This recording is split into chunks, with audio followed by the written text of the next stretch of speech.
The harvest season has passed.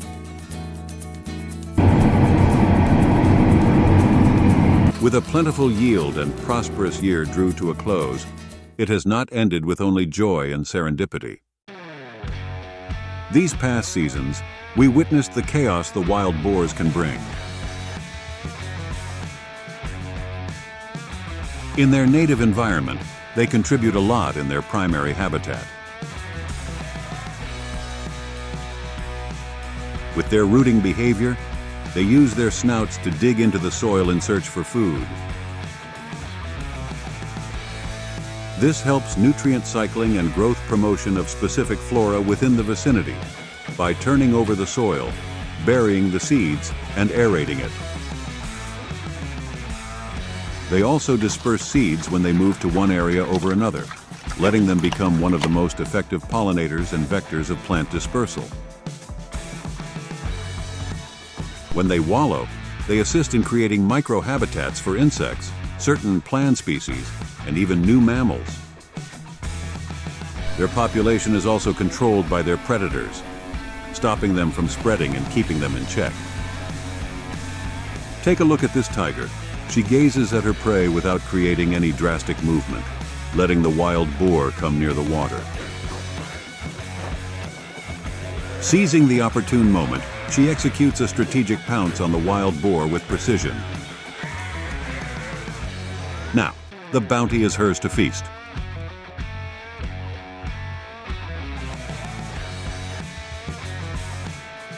However, in their non-native habitats, it's the other way around.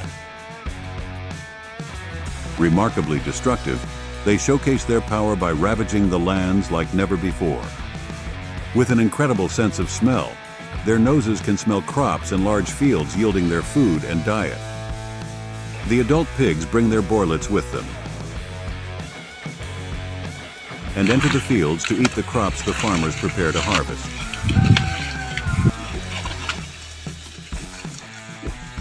They don't hold back when they ruin the farmland.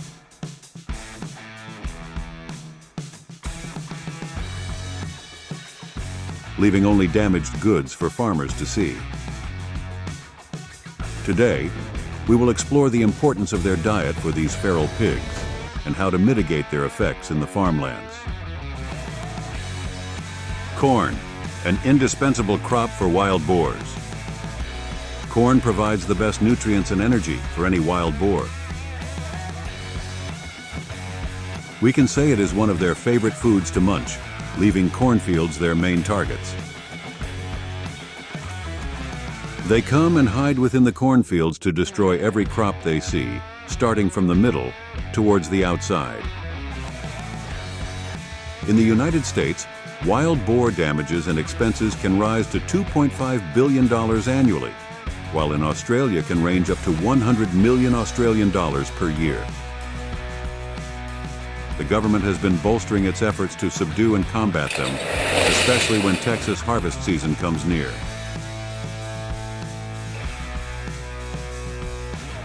However, the number of wild boars has increased drastically over time, making it difficult for the farmers and hunters to control. An estimated 8.9 million wild boars roam inside the border of the United States, according to a USDA report in 2022. Texas has been infested by more than 3.5 to 4 million wild boars within its state alone, reporting a 17% loss of their yield in recent years. Despite the wild boar's impact on agriculture, their effects spread throughout the urban areas as well. They bring significant damage to green areas around the cities and traffic accidents. They also pose threats and problems in public safety and waste management. They are aggressive despite not being cornered, making them a serious threat to humans and livestock.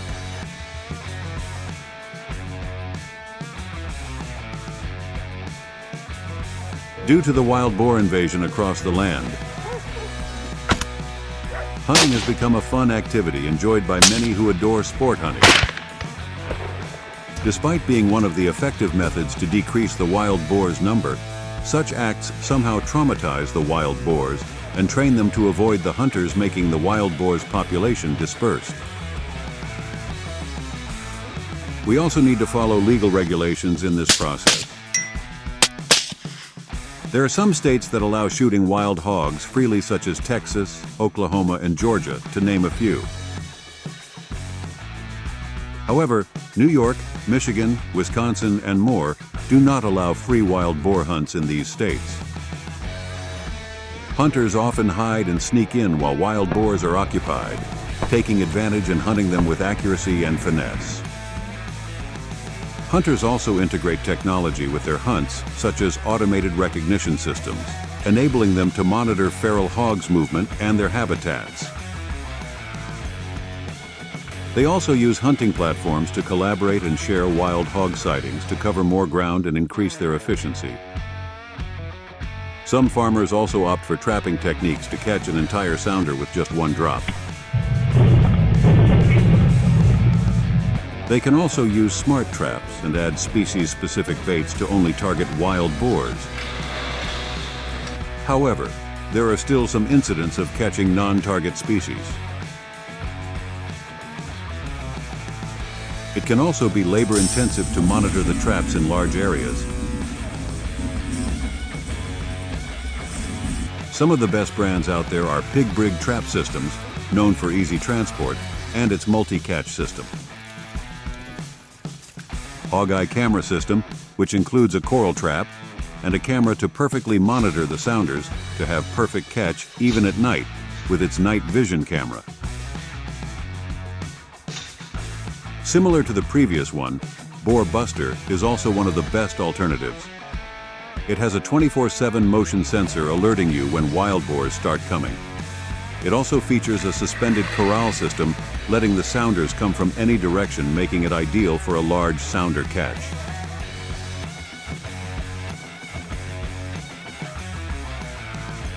Wild boars often panic once caught.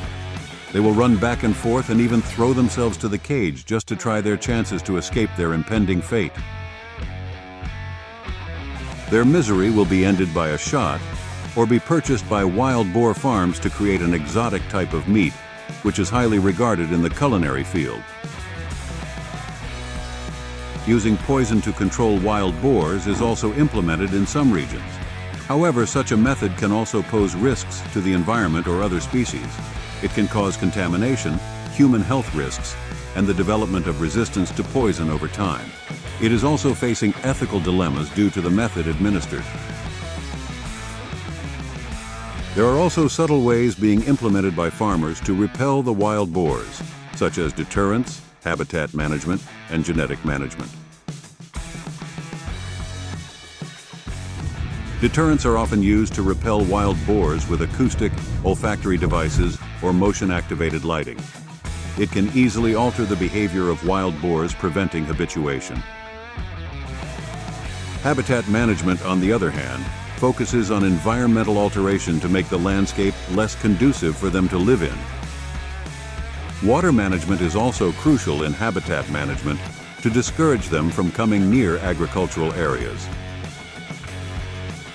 When it comes to genetic management, they emphasize genetic modification to induce sterility in wild boar population. In contrast, such notions are being challenged ethically, as genetic engineering remains controversial, as it can create unintended mutations. What do you think is the best way to reduce the population of wild boars? Let us know in the comments.